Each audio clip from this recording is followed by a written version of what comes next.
dumi namin. Ilang minutes po water break? 2 minutes na. Balik na tayo, baka mayari tayo kay Fred.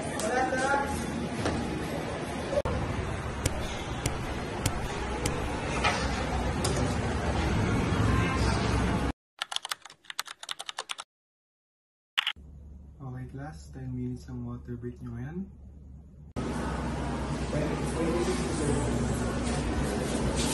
Bakit ba lagi kayo naka-water bottle? Nadadami rin tuloy ako. Bibili ka lang, may water ka na agad. Okay, 1 minute na lang, mayayari na talaga tayo.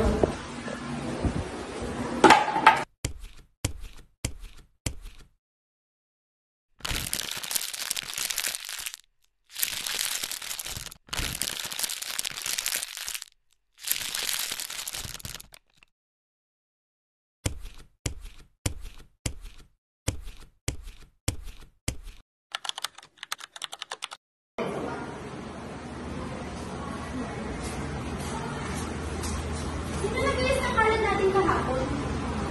Wala naman tayo karong, di ba? Baka si Ma'am. Baka totoo yung rumor na may multo dito, tapos ayaw niyo makalat yung classroom.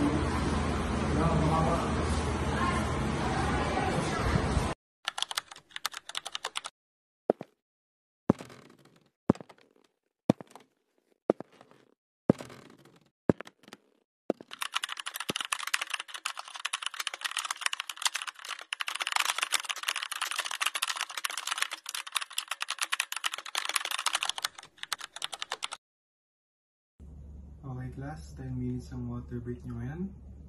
Ano po ba Sir Ilagan?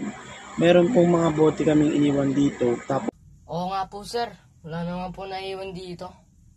Alam niyo ba kung bakit wala kayong ka-room na grade 10? Bakit po, sir? Hindi daw kaya dito na mapanghapon. Di ba gabi na sila nakakauwi. May nagpaparamdam daw sa kanila pag iniwan nila yung classroom ng makalat o hindi malinis. Sir, ayun po, sir, oh. Ayan na nga. Iwasan nyo magkalat rito ha. Gamitin nyo lagi yung 5S. Yan tuloy, naunahan na kayo ni Jason. sino po si Jason? Dati siyang student dito. Sa sobrang kalat ng room, nandula siya at nabagok yung ulo niya. Nakakaawa nga yung story eh. Kaya kayo maglinis kayo lagi at huwag kayo magdudumi. Mag-ingat kayo lagi.